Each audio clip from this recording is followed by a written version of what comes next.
नमस्कार, आज की वीडियो में हम आपके मॉक टेस्ट 4 को कंप्लीट करेंगे। इससे पहले हमने इंग्लिश के 3 मॉक टेस्ट अपलोड कर दिए हैं। अगर आपने अभी तक नहीं देखे हैं तो आप प्लेलिस्ट में जाके उन्हें देख सकते हैं। तो जल्दी से स्टार्ट करते हैं आज के मॉक टेस्ट में। तो सबसे पहले कि हमारे पास जो क्वेश्चन के अंदर डॉट बना था ना, कुछ स्टूडेंट ने बोला था कि इसमें आपका ये वाला बनेगा। बिल्कुल हाँ। तो ये वाला था आपका, इसका जो राइट आंसर था ना वो ये था। इसका जो राइट आंसर ए और एन नहीं आएगा, बिकॉज यस्टरडे है, यानी कि जिस इंसान को हमने देखा था पिछले कल, यानी कि वो डेफिनेट बनाना, उसी के बारे में हमें आगे बात बोली जा रही है। यानी कि जो आदमी हमने पिछले कल देखा था उसी के बारे में हमें आगे बात बोली जा रही है कि वो कौन थे, मेरे एक अंकल थे। अब यहाँ पे ना आर्टिकल एन लगा है, ये डेफिनेट नहीं बनेगा अंकल। अगर ये द यूज होता डेफिनेट होता तो यानी कि जैसे होता है ना कि आपके कई ज़्यादा अंकल होते हैं, तो वहाँ पे हम इनडेफिनेट आर्टिकल यूज़ करेंगे किसी एक अंकल को बताने के लिए। ठीक है जी, तो ये ध्यान रखेंगे। तो यहाँ पे क्या लगेगा, आपका जो राइट आंसर होगा वो है आपका का पहले आएगा the man you saw her yesterday is an uncle of mine. ठीक है, ये ध्यान रखेंगे। साउंड यहाँ पे किसकी आई थी, आर्टिकल एन की आई थी, यानी कि वोवल साउंड आ रही है, इसलिए यहाँ पे क्या लगाया जाएगा, एन लगाया जाएगा। तो ये जो डॉट था ना, इसी प्रकार से आपने क्या करना है, डॉट साथ साथ में पूछते भी रहना जो भी आपको डॉट आएंगे। ठीक है जी, चलिए जी आगे देखते हैं। Find out the conjunction in the sentences. अब इसके अंदर हमें क्या ढूंढना है, कंजक्शन का आपको ढूंढना है। ये as a part of speech के लिए, ये आपका क्वेश्चन बनेगा पार्ट ऑफ स्पीच के लिए। अब देखिए ना, पार्ट ऑफ स्पीच के अंदर हमें ढूंढना क्या है, कंजक्शन। तो हमें कंजक्शन के बारे में पता भी होना चाहिए, कंजक्शन होता क्या है। तो इसमें जो आपका कंजक्शन होता है, इज तो आपका हेल्पिंग वर्ब है, इट तो आपका प्रोनाउन है, ट्रू तो आपकी वर्ब के तरीके से आया है, यूज हुआ है यहाँ पे, या फिर हमें ऐसे नॉन भी बोल सकते हैं, एज अ वर्ब भी बोल सकते हैं। ठीक है जी।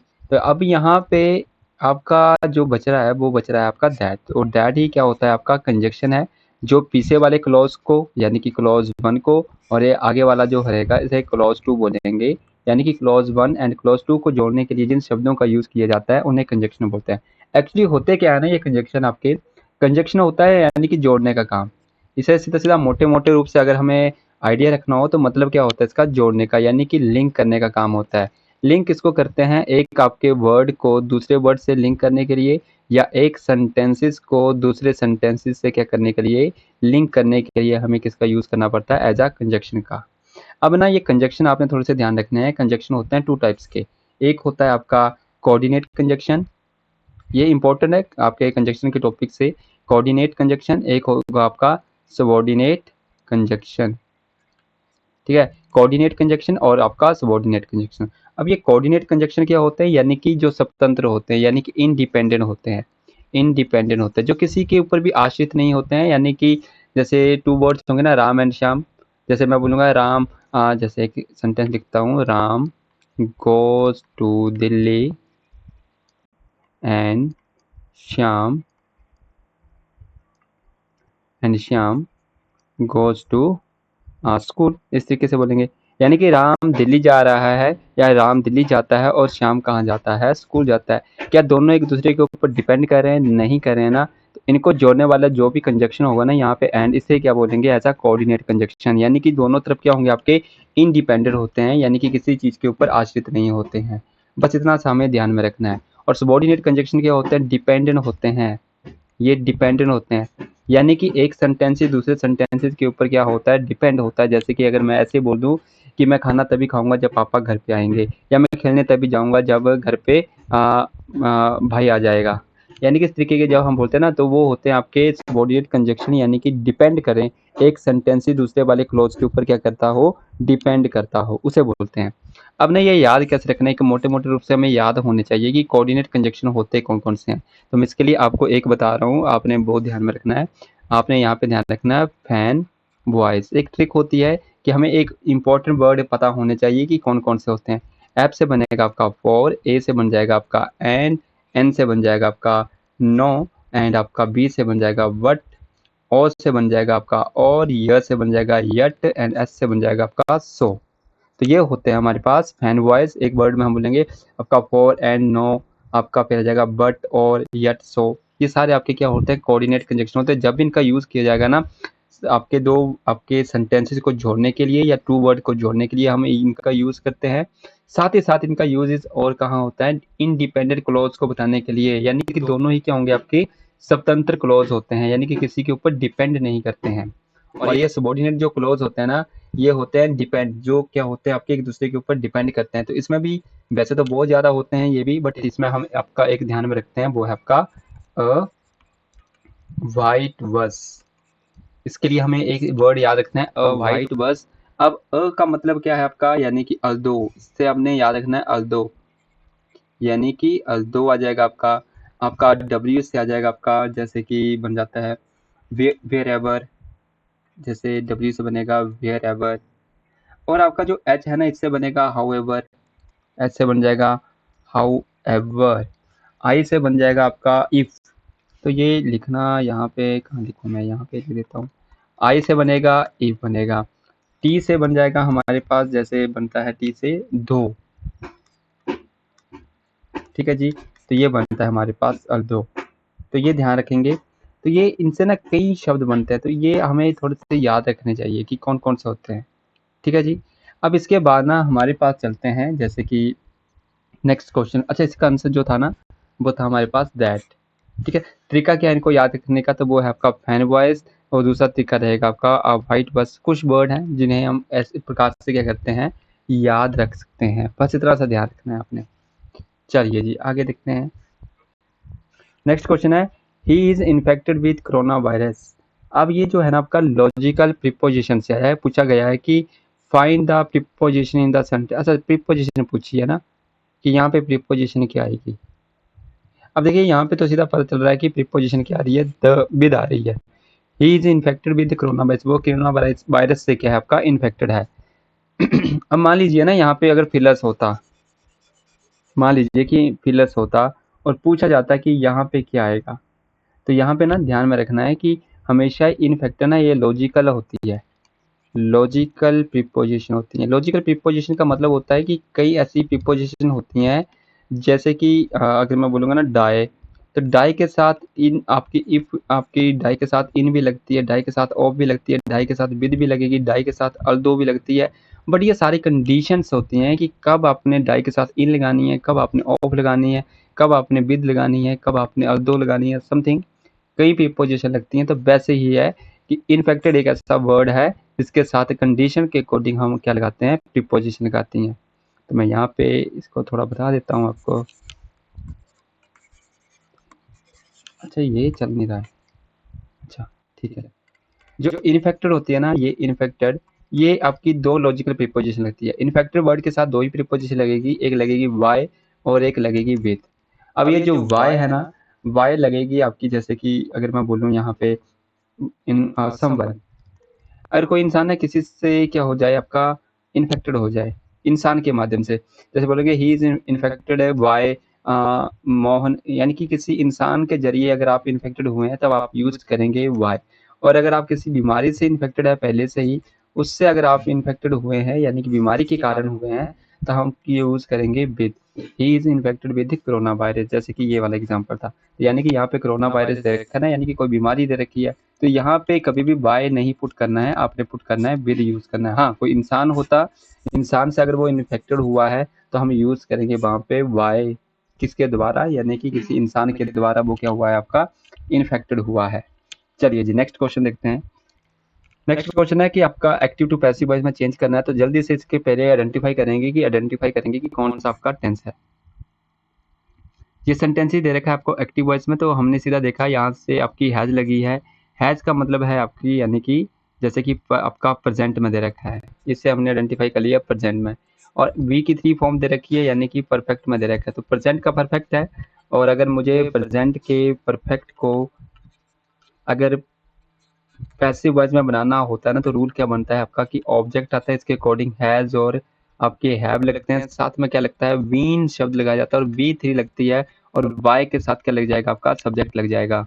तो जल्दी से देखते हैं कि यहाँ पे ऑब्जेक्ट क्या था। तो यहाँ पे ऑब्जेक्ट क्या है आपका, कंपनी, ये आपका क्या रहेगा, ऑब्जेक्ट रहेगा, ठीक है जी। ये आपका ऑब्जेक्ट हो गया। अब ये ऑब्जेक्ट आपका यहाँ होना चाहिए, तो देखिए सभी में आपका कंपनी आ जाता है, कोई ऑप्शन एलिमिनेट नहीं हुआ। इसके बाद हमें पता है कि ऑब्जेक्ट क्या था हमारे पास, सिंगुलर। सिंगुलर है तो क्या लगना चाहिए, या तो हैज लगना चाहिए या तो है। अगर ये सिंगुलर है तो क्या लगेगा, हैज़। तो देखिए हैज़ कहाँ कहाँ लगा, हैज़ यहाँ लगा, यहाँ नहीं लगा, यहाँ नहीं लगा, यहाँ नहीं लगा, तो राइट आंसर बन गया मेरा पास ए।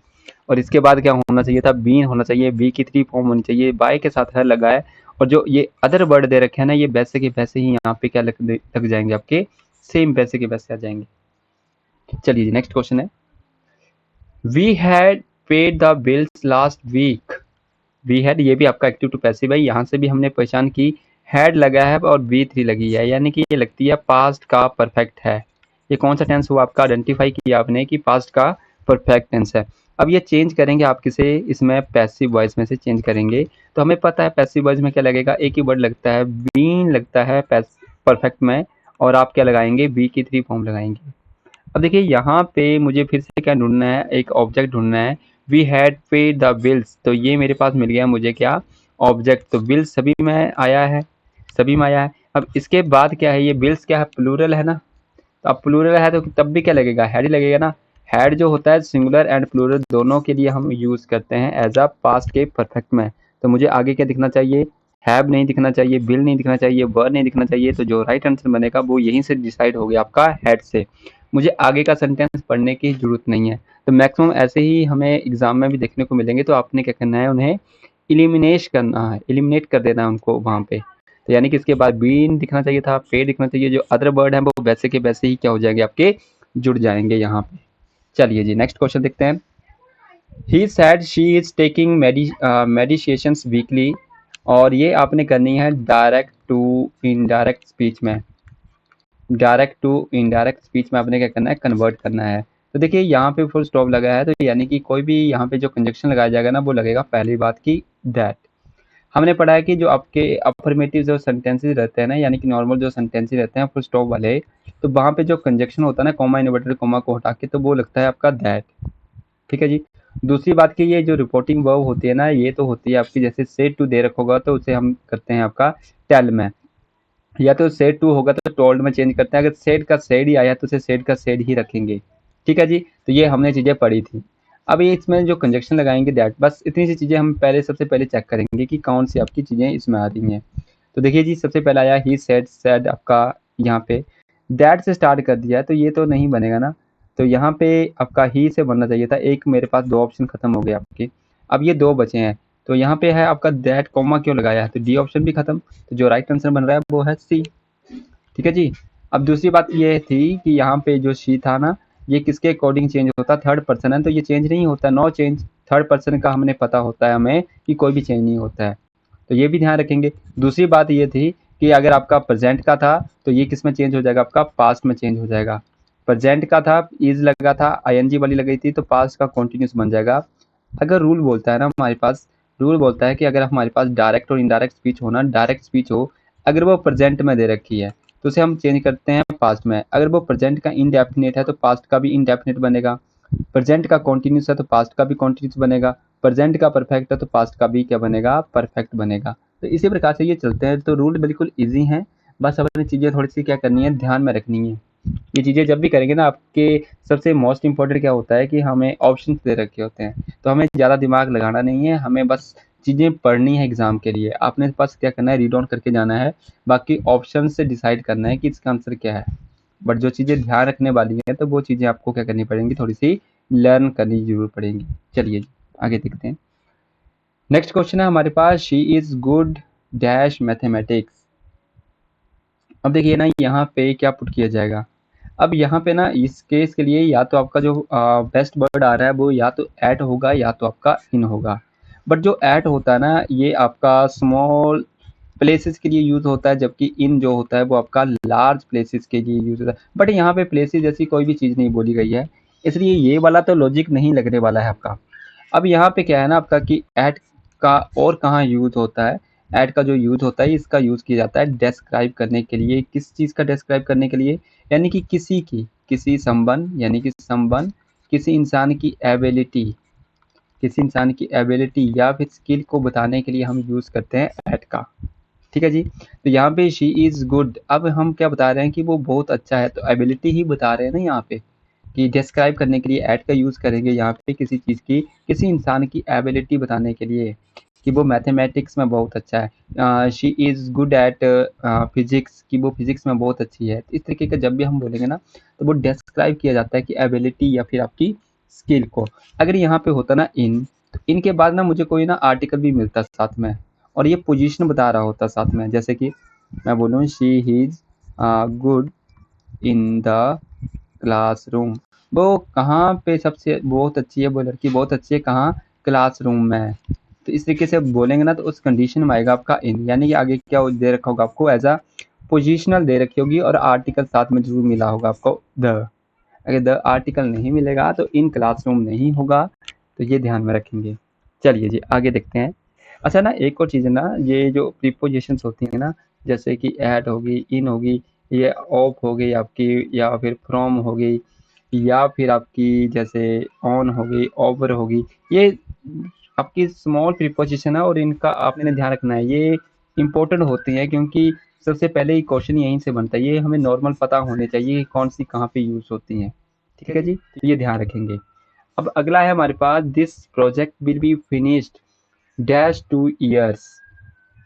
अब बोला है ना कि डैश इतने ईयर्स के अंदर अंदर क्या हो गया है, समाप्त हो गया। तो अबाउट यानी कि लगभग 2 साल के अंदर, नहीं ऐसा तो नहीं आएगा। इन का यूज नहीं होगा 2 साल में, नहीं। तो यानी कि with in is a best answer होता है यहाँ पे।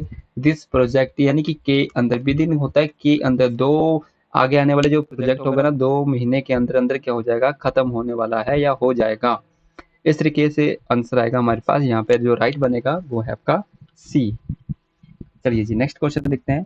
हमारे पास नेक्स्ट क्वेश्चन आता है, Ravi's father went to dash school to meet the principal. अब देखिए ना ये वाला बड़ा ही इम्पोर्टेंट है आपका, कि अगर आपका ना पर्पस हो, अगर कोई पर्पस हो ना तो उसके लिए तो हमें कोई भी आर्टिकल नहीं लगाना होता है। बट अगर पर्पस नहीं है ना, जिस काम के लिए आप जा रहे हैं या आ रहे हैं, जिस काम के लिए आप कोई एक्टिविटी कर रहे हैं ना, अगर वो पर्पस नहीं है, आप किसी और कारण से जा रहे हैं, तब तो आपका क्या लगता है, आर्टिकल लगता है। ठीक है जी। तो ये मैं आपको 2 वर्ड बताता हूँ, जैसे कि एक है आपका स्कूल और एक है आपका बेड, यानी बेड यानी कि सोने वाला। अब जब आप स्कूल जाते हैं ना, स्कूल का मतलब क्या है, अगर मैं आपको सिर्फ स्कूल बोलूँगा ना, तो स्कूल का मतलब क्या होता है, सिर्फ आपका इसका पर्पस क्या है, पढ़ने का। पर्पस क्या आएगा आपका, पढ़ने का पर्पस आएगा ना। और बेड का मतलब क्या होता है, ये किस लिए होता है बेड, यानी कि आराम करने के लिए या फिर सोने के लिए। ठीक है जी। अब ना अगर आप मैं बोलूँगा कि आप जा रहे हैं स्कूल, जैसे अगर हम एक सेंटेंस लिखेंगे, आई वेंट टू स्कूल, या हम लिखेंगे I goes to school, sorry I go to school. तो यहाँ पे मैंने द आर्टिकल नहीं लगाया है ना, यहाँ पे क्यों नहीं लगाया the article, I went to the school नहीं बोलते हैं कभी भी, I go to the school नहीं बोलते हैं, हम क्या बोलते हैं, आई गो टू स्कूल बोलते हैं डायरेक्ट। इसके पीछे का रीजन क्या है, हम स्कूल जा रहे हैं, बट क्यों जा रहे हैं, हमारा पर्पस क्या है, सीधे पता होता है कि पढ़ने के लिए ही जा रहे हैं स्कूल में।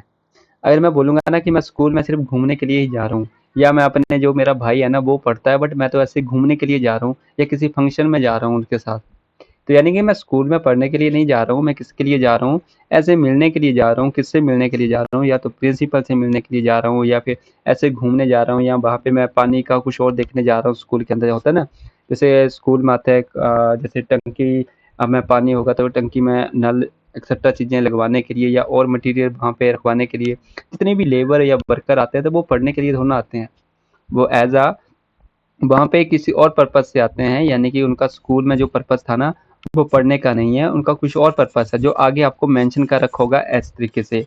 तो उस कंडीशन में ना हमेशा ही आपका आर्टिकल क्या आता है, आपका द आर्टिकल लगेगा। ठीक है, तो ये पॉइंट अपने ध्यान में रखना। जैसे अगर बेड होगा ना, कि जैसे वो बोलेंगे ना कि मैं सोने का काम नहीं कर रहा हूँ, बेड से सेंस इस तरीके से आ रहा है कि जो चोर थे ना वो किसी को मारने के लिए उसके बेड तक आ पहुँचे हैं। तो बेड तक आप पहुँचे तो मतलब क्या है, बेड का मतलब यहाँ पे सोने का नहीं है, यानी कि उसके नज़दीक आ चुके हैं, बट उसका रीज़न कुछ और है, उसको मारने का रीज़न आ रहा है। तो उस कंडीशन में भी क्या हो जाएगा, आपका द बेड यूज़ किया जाएगा। कभी भी इनके साथ हम आर्टिकल यूज़ नहीं करते हैं जब इनका पर्पस बताना होता है, बट यहाँ पे पर्पस ना बताकर हमें कुछ और चीज़ें बता रही हैं। ठीक है जी, तो ये ध्यान में रखेंगे इस क्वेश्चन को। चलिए जी नेक्स्ट क्वेश्चन है, this is the best hotel dash I have ever seen. अब देखिए जी ये जो क्वेश्चन है ना, ये है आपका रिलेटिव प्रोनाउन का, ये है आपका रिलेटिव प्रोनाउन का। अब ये जो हु होता है ना, हु का मतलब होता है किसी के, जैसे इसका होता है आपका, जैसे किसी पर्सन के लिए यूज होता है, सब्जेक्ट के लिए, यानी कि ऐसा हु का यूज होता है किसी पर्सन के लिए और ये होगा आपका सब्जेक्ट के लिए।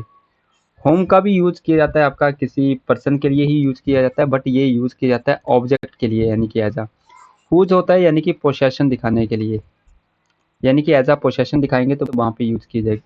दैट का यूज किया जाता है ना आपका लिविंग के लिए भी, सॉरी लिविंग के लिए भी एंड आपका नॉन लिविंग के लिए भी इसका यूज किया जाता है, यानी कि दोनों के लिए ही। ये एक वर्ड मैं बोलूँगा ना तो सभी के लिए यूज होता है, ऑल ओवर यानी कि सभी के लिए ये यूज किया जाता है आपका दैट। तो ये जो टॉपिक है ना ये आपका है रिलेटिव प्रोनाउन का, ठीक है जी। रिलेटिव प्रोनाउन का तो वहां से आपने क्या करना, अब देखिए ना पहले मैं आंसर बता देता हूँ कि क्या आएगा। This is the best hotel dash I have ever seen. क्या यहाँ पे किसी सब्जेक्ट के बारे में बात हो रही है? तो यहाँ पे सब्जेक्ट होता तो पर्सन होना चाहिए था ना, किसी इंसान के बारे में तो बोला ही नहीं जा रहा है। हम बोल रहे हैं इस होटल के बारे में ना, तो होटल तो आपका पर्सन नहीं है ना। होम का भी यूज तो पर्सन के लिए ही होता है, बट ये होता है ऑब्जेक्ट के लिए, बट यहाँ पे तो कोई पर्सन है ही नहीं। तो ना तो मेरा आंसर आ रहा है हु, ना मेरा आ रहा है होम। हुज किसका, यानी कि एक प्रकार से मैं राइट दिखा रहा हूँ ना, तो यानी कि यहाँ पे अधिकार दिखाने के लिए भी तो नहीं आ रहा है किसी चीज का, मैं यहाँ पे पोसेशन दिखा रहा हूँ। ये मैंने बस देखा है ना। तो यहाँ पे जो ऑप्शन बन रहा है ना वो है आपका दैट। दैट का मतलब होता है जो लिविंग के लिए भी यूज होता है और नॉन लिविंग के लिए, तो ये नॉन लिविंग चीजें हैं तो इनके लिए आप यूज करेंगे दैट। दूसरी बात कि ये सभी जगह यूज होता है, ठीक है। एक मैं ट्रिक बताऊंगा कि जहां पर एस, ये जो एवर लगा है ना, ये वाला वर्ड लगा होता है ना, तो उसके लिए हमें क्या यूज करना होता है, पीछे अगर रिलेटिव प्रोनाउन आया हो ना, पूछा हो कि क्या लगेगा, तो वहां पे आप पुट करते हैं दैट। चलिए जी, मैं यही वाले आपको स्लाइड में मैंने पहले ही इंक्लूड कर रखे हैं। और ये आपके टॉपिक है प्रोनाउन के अंदर। प्रोनाउन के अंदर आप मेनली 8 आपके प्रोनाउन के टाइप्स पढ़ते हैं, बट ये जो एक्स्ट्रा चीजें होती हैं ना वो होता है आपका रिलेटिव प्रोनाउन। अब ये जो क्वेश्चन था ना रिलेटिव प्रोनाउन से था, ठीक है जी। ये आपका कंजक्शन नहीं था, ये था आपका रिलेटिव प्रोनाउन। एक होता है इंटरोगेटिव प्रोनाउन, तो ये चीजें हम अलग से पढ़ते हैं, ठीक है जी। तो मैं बस यही वाला इंक्लूड कर रहा हूँ आपके लिए एज अ रिलेटिव प्रोनाउन। अब देखिए रिलेटिव प्रोनाउन जो था ना, मतलब क्या होता है कि आपने सीधा यहीं से पढ़ना है। They are use to join two sentences, यानी कि दो सेंटेंसेज को क्या करेगा, ज्वाइंट करेगा। और साथ ही साथ क्या होगा, सेम पर्सन और थिंग्स के बारे में बता रहा होगा, लगभग उस चीज के बारे में बता रहा होगा।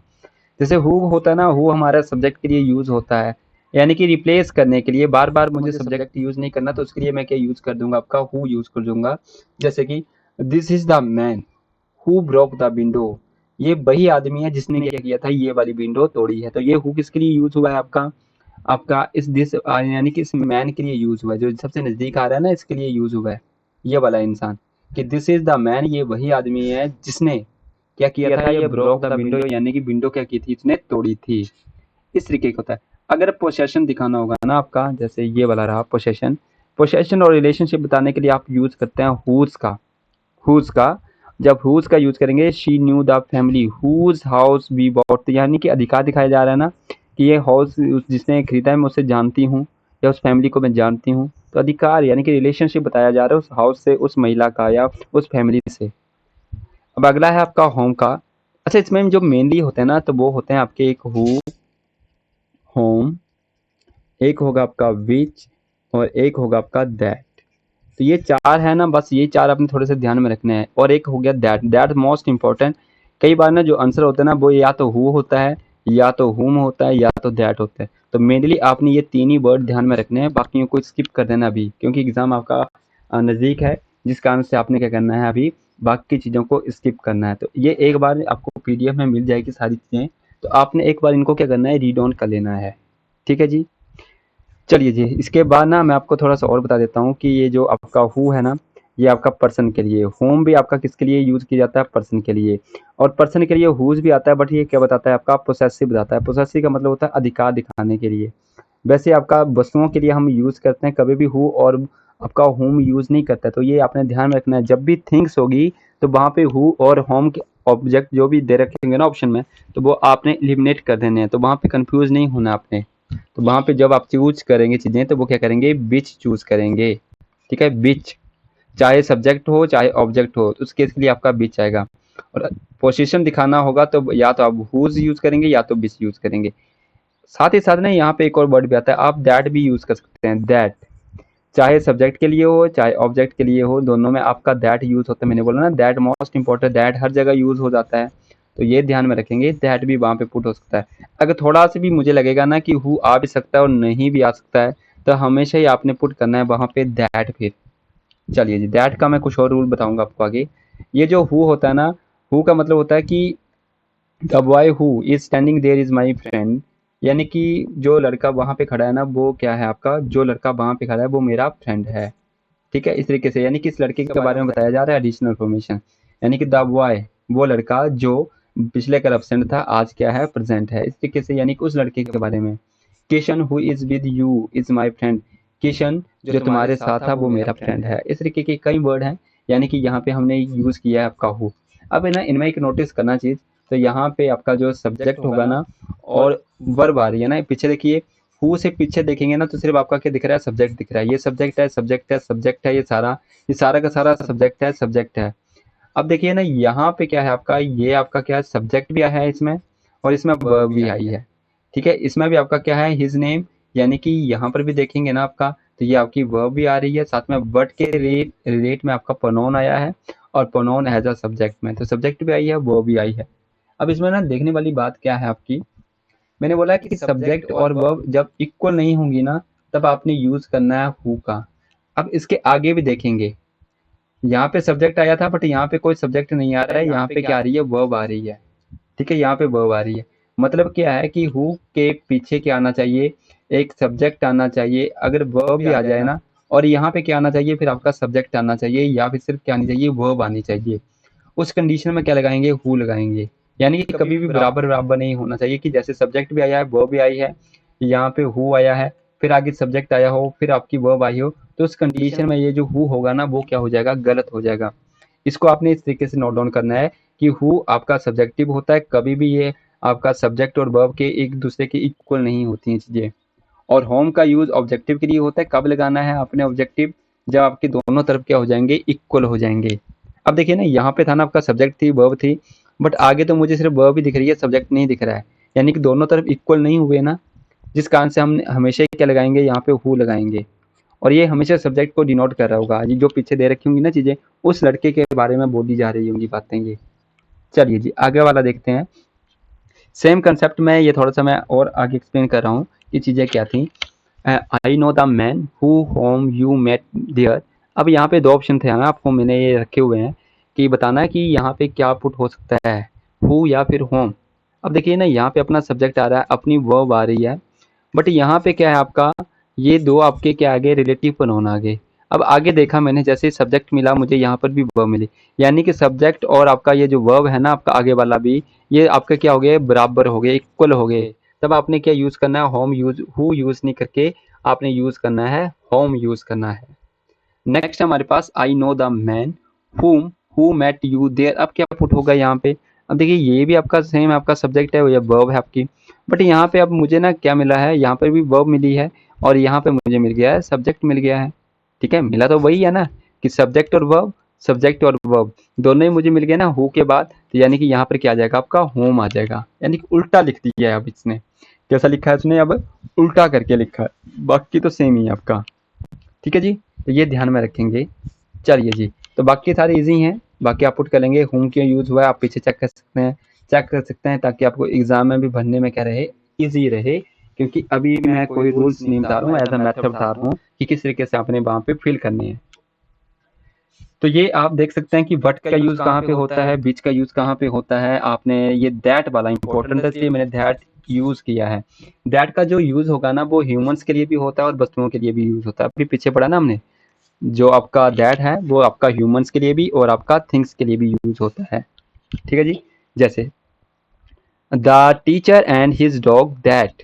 अब यहाँ पे टीचर के बारे में बात हो रही है और आपके क्या हो रही है, अच्छा ये ना आपके जैसे एनिमल्स के लिए भी यूज होता है, एनिमल्स प्लस अगर आपका कोई इंसान कोई बोल दिया जाए ना आपका, जैसे ह्यूमन बोल दिया जाए, तो उनके लिए भी अगर मुझे रिलेटिव प्रोनाउन यूज करना होगा ना तो हमेशा ही आपने दैट यूज करना है, वहाँ पे हु या होम यूज नहीं करेंगे।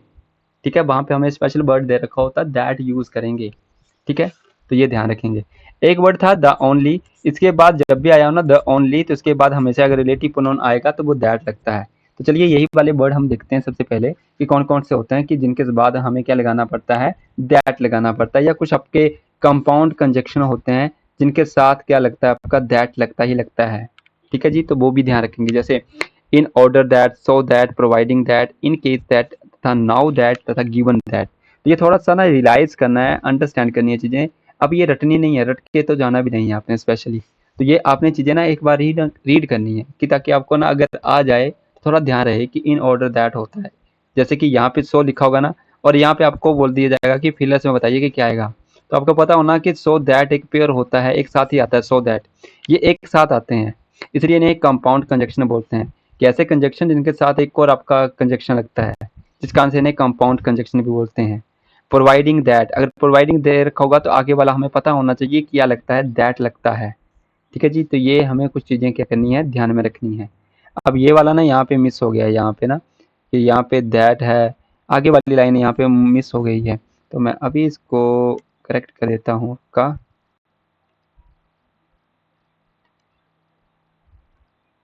जैसे कि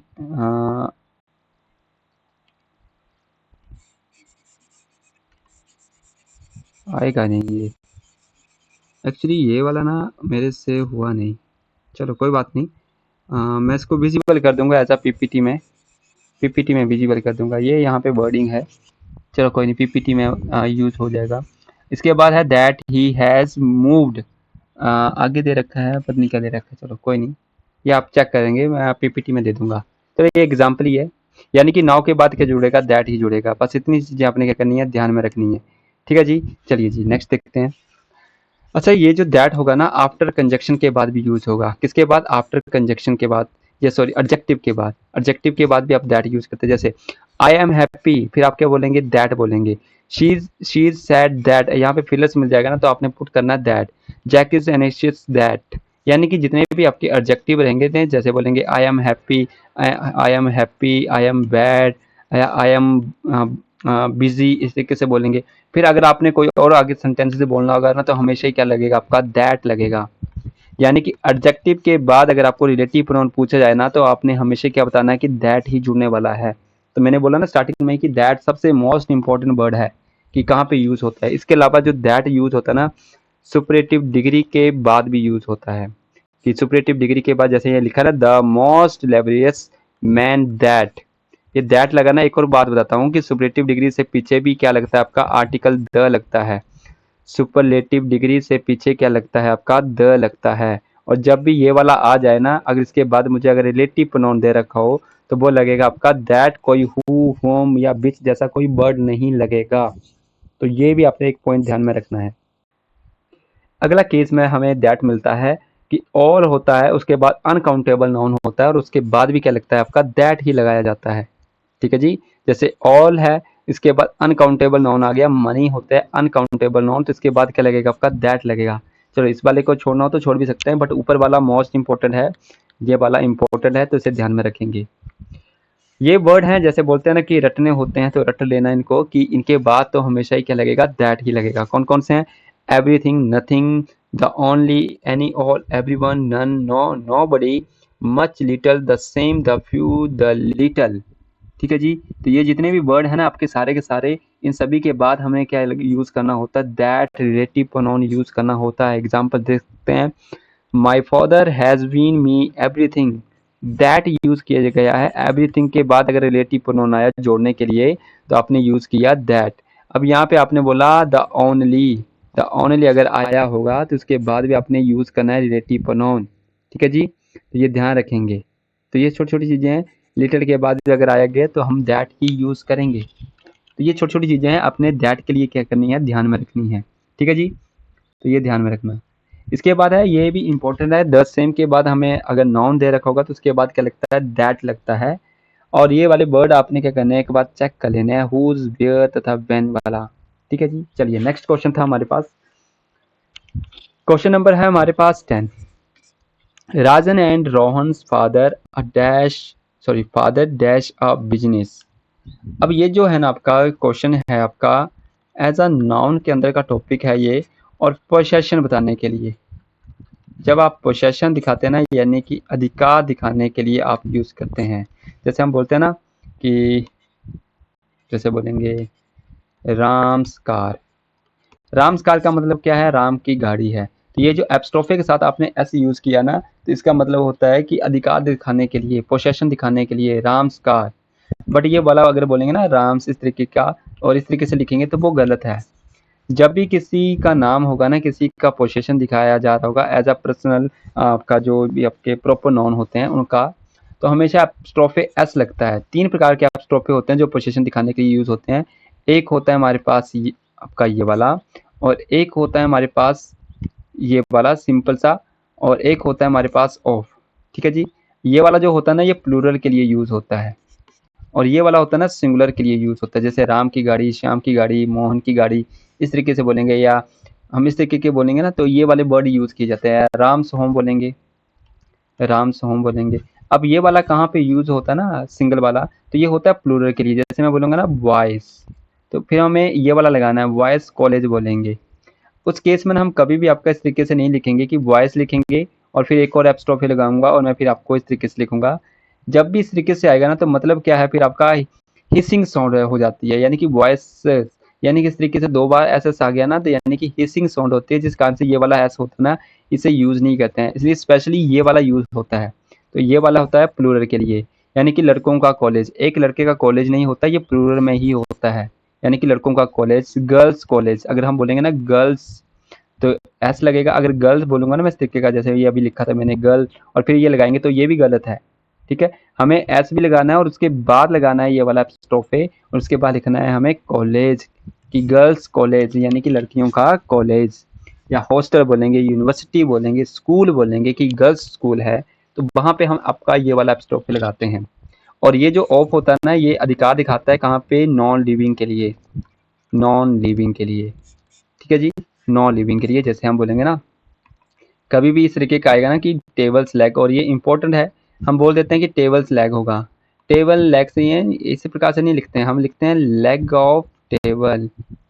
ठीक है, या लेग्स ऑफ टेबल बोलेंगे। ठीक है जी, इस तरीके से बोलते हैं। ऑफ यानी कि निजी वस्तुओं के लिए हमें अगर पोसेशन दिखाना होता है उनका, तो वहां पे यूज करते हैं।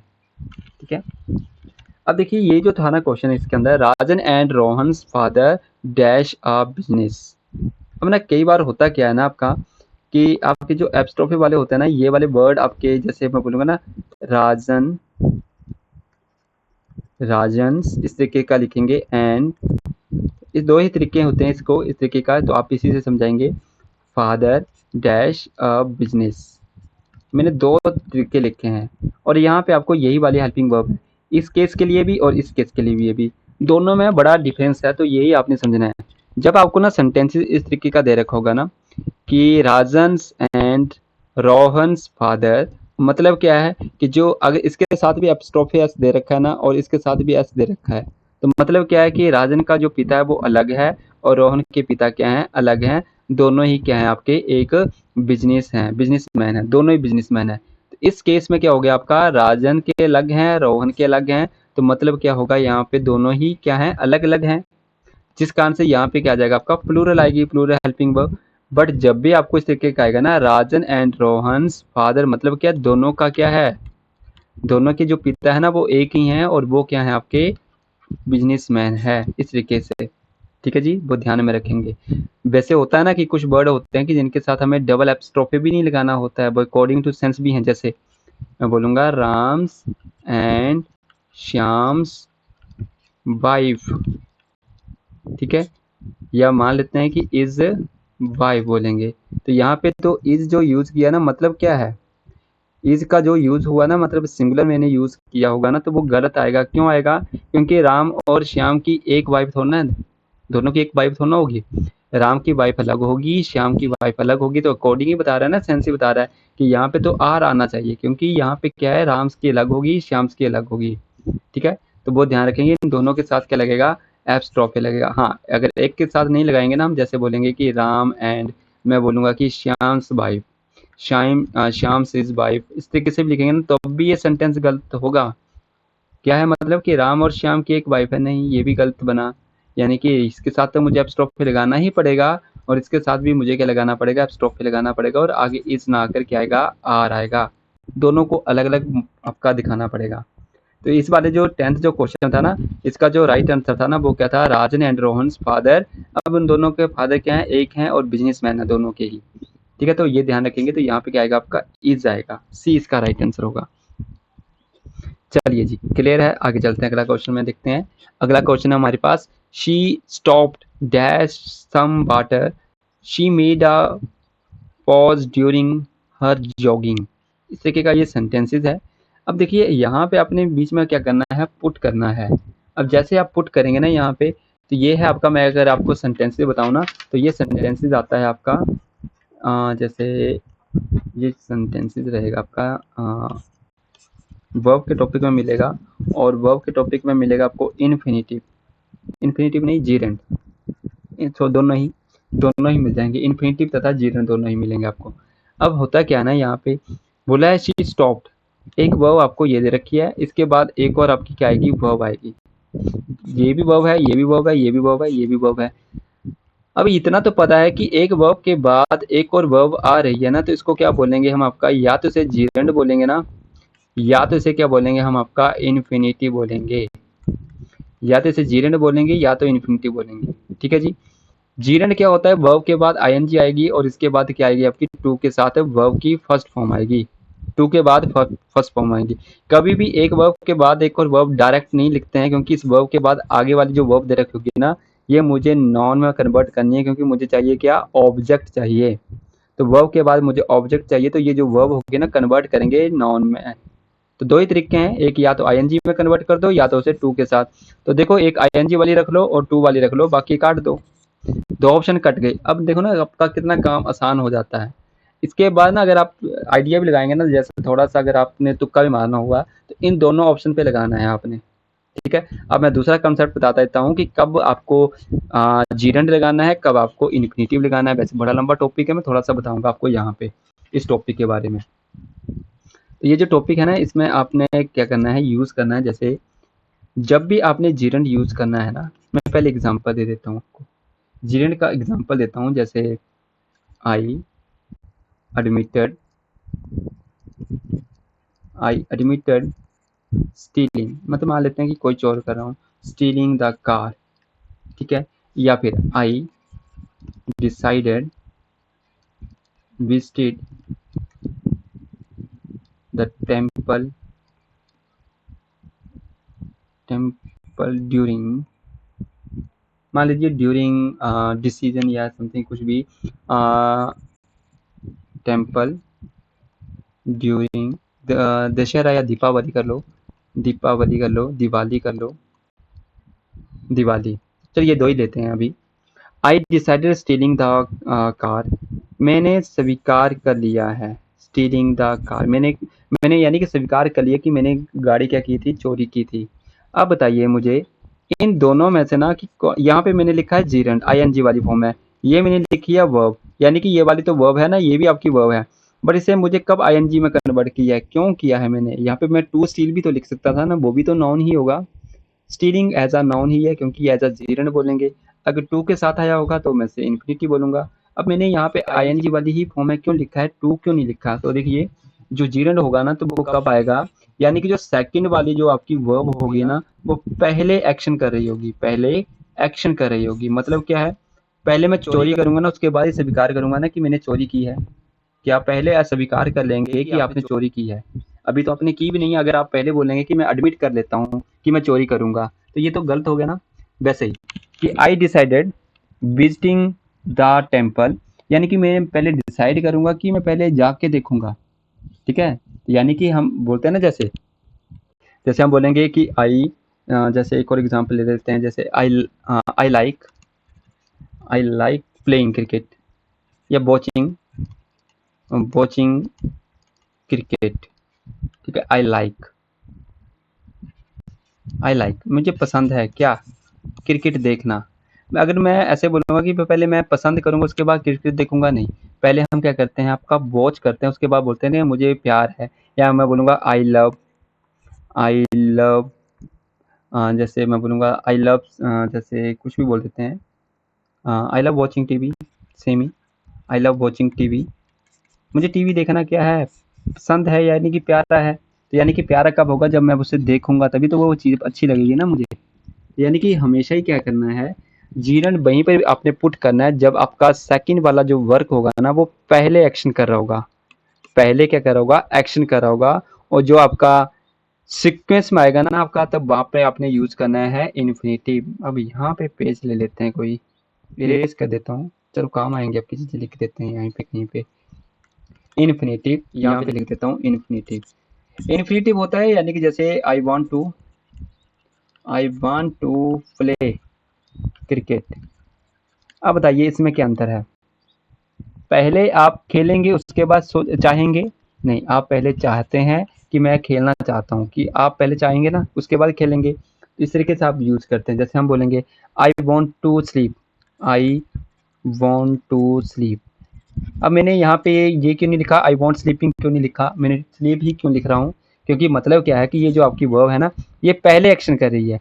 आपका इन्फिनेटिव जो होता है ना, यहाँ पे क्या होती है, आपकी जो फर्स्ट वर्ब होती है ना वो पहले एक्शन करती है, कि फर्स्ट एक्शन करती है। तो ये अंतर है इसमें। आई वॉन्ट टू स्लीप, मैं पहले क्या करूँगा, मैं चाहता हूँ सोना, कि मैं पहले सो के सोचूंगा कि मुझे ये चीज़ चाहिए थी।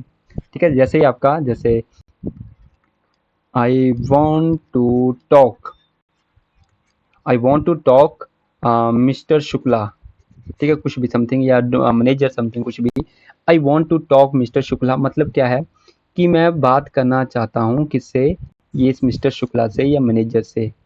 क्या चाहूँगा ना, यानी कि आप विश कर रहे हैं, तो यानी कि मैं पहले बात करूँगा या विश करूँगा, पहले पहले तो आप विश ही करेंगे ना, यानी कि चाहेंगे पहले कि मुझे ये चीज़ मिलनी चाहिए थी।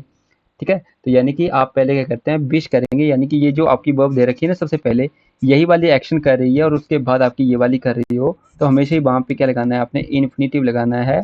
और जब आपका उल्टा हो जाए, ये वाली पहले एक्शन कर रही होगी और ये वाली बाद में जा रही होगी, तब तो आपने जीरन पुट करना है। ठीक है जी, तो यहाँ पे जो राइट आंसर बनेगा वो है आपका ड्रिंकिंग।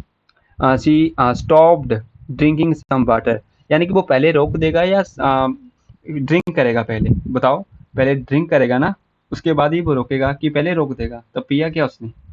एक लॉजिकली है ना, थोड़ा थिंक करना है इनके ऊपर कि कौन कौन से, ऐसा क्या करना है आपने।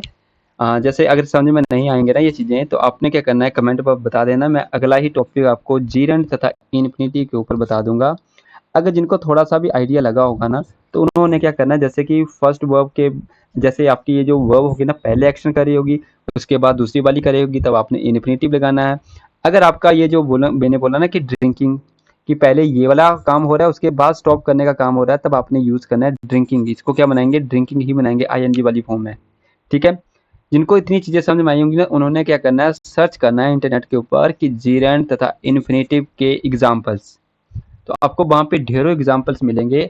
आपने यही चेक करना है कि कहाँ पे टू लगा है, क्यों लगा है, तो यही तरीका आपने अप्लाई करना है कि पहले कौन सा एक्शन हो रहा है उसके बाद कौन सा एक्शन हो रहा है। तो ये ट्राई करना है, आपको ऑटोमेटिकली चीज़ें समझ में आ जाएंगी। सभी एग्जाम्पल में ऐसा ही मिलेगा आपको। क्लियर है? अगर फिर भी समझ में नहीं आएगा तो कमेंट में बता देना, मैं फिर से इसकी एक वीडियो बना दूंगा। चलिए जी, नेक्स्ट है क्वेश्चन नंबर 12 है हमारे पास। अब ये जो है ना, अपने डायरेक्ट से इनडायरेक्ट स्पीच में कन्वर्ट करना है, और दे रखा है रमेश सैड। अब ये आपका अफर्मेटिव सेंटेंसेस है, यानी कि नॉर्मल सेंटेंसेस है। नॉर्मल सेंटेंसेस में तो यहाँ पे सैड सैड सैड मिलेगा मुझे, that that that that he मिलेगा, सभी के अंदर मुझे दिख रहा है ये वाला। तो यहाँ तक कोई भी चेंज नहीं है। आगे वाले में देख लेते हैं, the earth revolves around the sun. इसमें एक नोटिस करना कि ये क्या है, आपका यूनिवर्सल ट्रूथ है। और जब भी यूनिवर्सल ट्रूथ आएगा ना, और ये यूनिवर्सल ट्रूथ होगा ना, तो इसका कभी भी चेंज नहीं होता है आपका इनडायरेक्ट स्पीच में। इनडायरेक्ट स्पीच में चेंज नहीं होता, ये वैसे के वैसे ही प्रयोग में लाए जाते हैं। जैसे कि the sun rises in the east, ये वैसे के वैसे ही बोले जाएंगे, इनका कभी भी आपका इनडायरेक्ट स्पीच नहीं बनती है। तो बस एक ही बात में ध्यान रखना है, चाहे इस तरीके का आ जाए कि the Ganga springs from the Himalaya, या फिर आपका the sun rises in the east आ जाए, इन सभी का क्या हो जाएगा, आपका कभी भी पैसिव वॉइस नहीं बनेगा। दूसरी बात कि अगर साइंटिफिक प्रूफ भी आ जाए ना, तो उनका भी चेंज नहीं करते हैं। कि जैसे कि अगर मैं बोलूँगा the water boils at 100 degree Celsius, यानी कि 100 डिग्री सेल्सियस के ऊपर क्या होता है, वो उबलना स्टार्ट हो जाता है, बॉयल्स, और फ्रीजेस हो जाता है 0 डिग्री की सेल्सियस के ऊपर। अगर ऐसे कुछ वर्डिंग आते हैं ना, तो उनमें भी क्या होता है, इनका इनडायरेक्ट नहीं बनता है।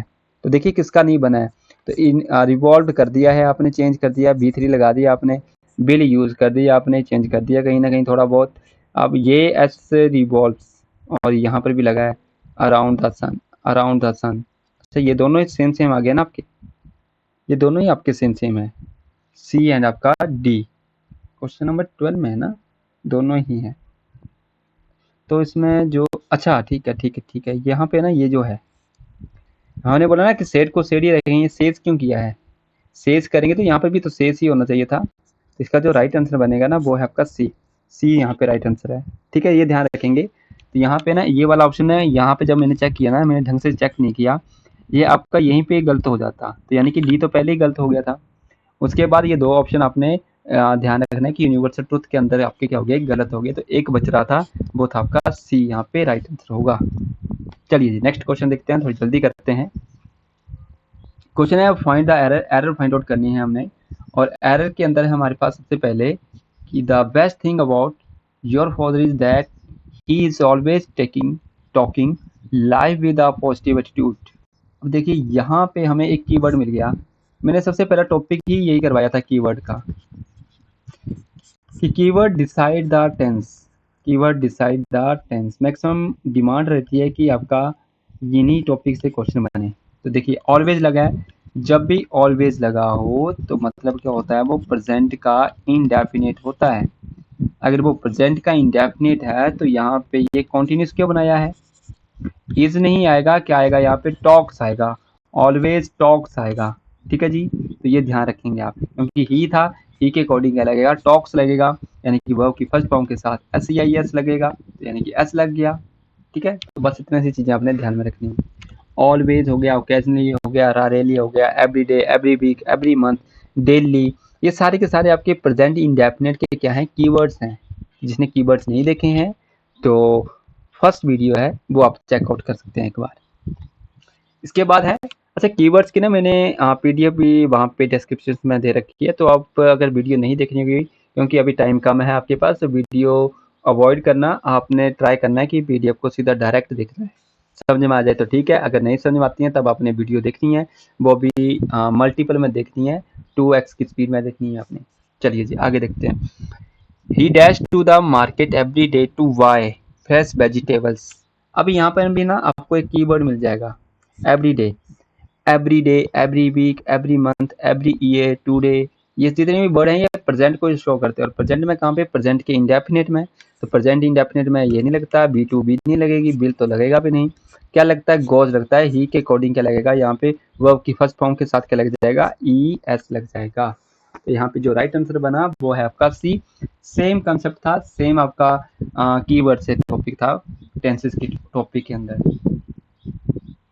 क्वेश्चन नंबर है अगला आपका, you have to work hard dash you will fail.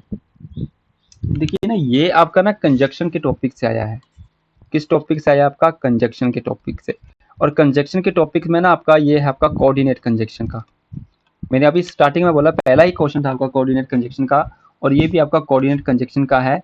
Coordinate conjunction के अंदर ना 4 टाइप्स हैं, उस 4 टाइप में से आपका एक है आपका ऑप्शनल, जहाँ पे ऑप्शन बताने होते हैं। तो यहाँ पे सिंस जैसा कोई लॉजिक बन ही नहीं रहा है, you have to work hard since you will fail, नहीं कि बोला है कि तुम कड़ी मेहनत करो क्योंकि तुम फेल हो जाओगे, नहीं यार ये तो गलत बना।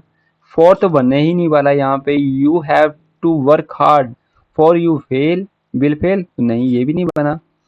अब बने हैं मेरे पास और एंड, एंड का मतलब होता है जोड़ने के लिए, ठीक है, तो ये लिंक करने के लिए होता है, और पॉजिटिव पॉजिटिव बात होती है दोनों तरफ।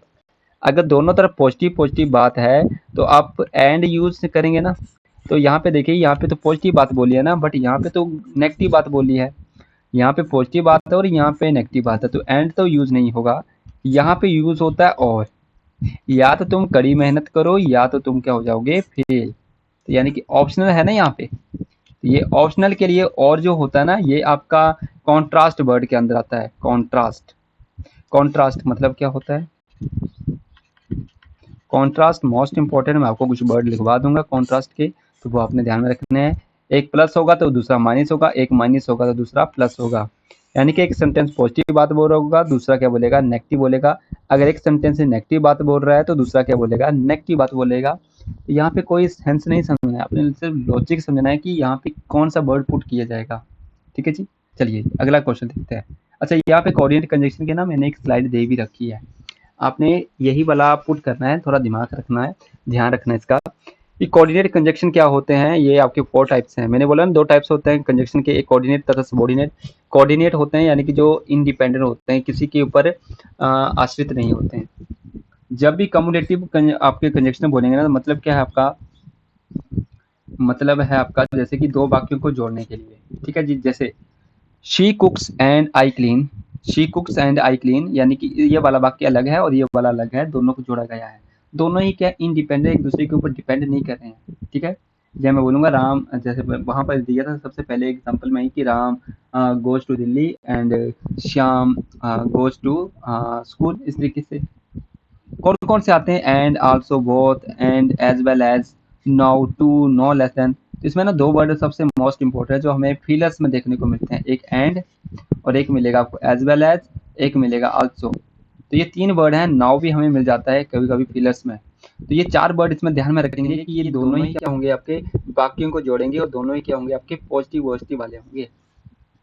अब है एडवर्सेटिव, यानी कि 2 वाक्यों के बीच में क्या होगा, आपका विरोध प्रदर्शित किया जाएगा। विरोध का मतलब यानी कि बीच में, जैसे एक पॉजिटिव एक नेगेटिव बात ना, एक पॉजिटिव बात होगी और एक नेगेटिव बात होगी, उसको शो करने के लिए हम यूज करते हैं इनका। जैसे he work hard but he fail, उसने कड़ी मेहनत की बट फिर भी क्या हो गया, वो फेल हो गया। अब ये जो सेम आपका पीछे वाला आया था ना, ये जो पीछे वाला जो एग्जाम्पल था ना अपना, सेम वैसा ही था, बट यहाँ पे बट था नहीं ना, बट था नहीं, और यहाँ पे बट है नहीं, तो यानी कि आगे वाला क्या बन जाएगा आपका, फिर यहाँ पे ऑप्शन कोई और ढूंढना पड़ा मुझे। ठीक है, ऑप्शन कोई और ढूंढना पड़ा जो कि यहाँ पे दे रखा था। अल्टरनेटिव होता है 2 विकल्प के बीच में चुनाव कर प्रदर्शित करता है। शी मस्ट वर्क हार्ड और शी विल फेल, सेम मिला ना आपको, सेम सेंटेंस है जो आपको अभी यहाँ पे मिला था। तो कौन कौन से होते हैं, आइदर और वाला भी हो सकता है, नाइदर नॉर, ना तो ये ना तो वो, या तो ये या तो वो, इल्स और अदरवाइज। तो ये 3-4 वर्ड है, ये तीनों ही मोस्ट इंपोर्टेंट है। एग्जाम्पल में मिलते हैं, ये चॉइस बताते हैं हमें। ठीक है, चॉइस के लिए आएंगे। इलेक्टिव होते हैं यानी कि हमारा निष्कर्ष दिखाया जाता है, जहाँ पे एक्सप्रेस या इन्फ्रेंस। ठीक है, तो ये एग्जाम्पल पढ़ लेना आपने, इसमें आपने सीधा ध्यान रखना है, सो, फॉर, देयरफॉर, दस एंड हेंस, यानी कि एक प्रकार से निष्कर्ष कंक्लूड यहाँ पे दर्शाया जाएगा ना, तो ये वाला कि सो इसके कारण, इसलिए, या फिर फॉर इसका रीजन क्या था, जो था ना उसका रीजन, तो वो फॉर यहाँ पे था। तो इसमें 2 वर्ड याद रखेंगे, फॉर एंड सो, ये भी मिल जाएंगे आपको वहाँ पे फिलर्स में, मिले थे ना अभी, ऐसे ही मिलेंगे आपको एग्जाम में भी। तो ये 4 जो मैंने बताया ना आपको, इनको एक बार थोड़ा क्या करना है, अपने रीड ऑन करना है ये चीज़ें क्या थी। चलिए नेक्स्ट क्वेश्चन देखते हैं जल्दी से ना, वरना वीडियो बड़ी लंबी बन जाएगी। इसमें आपने आइडेंटिफाई करना है, identify the correct part, identify the correct part. अब देखिए करेक्ट पार्ट आपने ढूंढना है, और पहला सेंटेंसेस है आपका, their car broke down on the way. चलो जी ठीक है जी, सेंटेंस पढ़ लिया हमने। इसमें आपने अप्रोप्रिएट ऑप्शन ढूंढना है, देयर क्या है, इसमें आपने देयर फाइंड आउट करना है कि देयर प्रोनाउन है, एडजेक्टिव है, एडवर्ब है या कंजक्शन है, इनमें से क्या है आपका। तो जल्दी से फाइंड आउट करो, अगर आप फाइंड आउट कर पाते हैं तो देखिए मैं बोलूँगा ना कि ये देयर क्या है, तो मैं तो बोलूँगा कि ये तो एडजेक्टिव है। अच्छा देयर ना कुछ बच्चे ऐसे भी बोलेंगे सर ये पोसेसिव प्रोनाउन है, बट ये पोसेसिव प्रोनाउन आपने ठीक बोला ना, पोसेसिव प्रोनाउन है या आपका प्रोनाउन के अंदर आता है, बट पोसेसिव प्रोनाउन भी नहीं है। अगर पोसेसिव प्रोनाउन होता ना तो इसके साथ क्या होता, देयर्स होता। एक होता है पोसेसिव प्रोनाउन और एक होता है पोसेसिव एडजेक्टिव, और पोसेसिव एडजेक्टिव होता है दियर। ठीक है, तो ये एडजेक्टिव है ना कि आपका प्रोनाउन है, क्योंकि एस नहीं लगा ना यहाँ पे। तो पहली बात तो वहीं से अंडरस्टैंड होगी। दूसरी बात जिसको ये पता ना हो, दूसरी बात कि जिसको ये पता ना हो ना, तो उसने क्या करना है यहाँ पे आपका, जैसे कि देयर के बाद क्या आ रहा है आपका, कार, कार क्या है आपकी, नाउन है। अगर नाउन से पीछे अगर आपका कुछ वर्ड आता है ना, तो वो हमेशा ही क्या बन जाएगा, एडजेक्टिव बन जाएगा।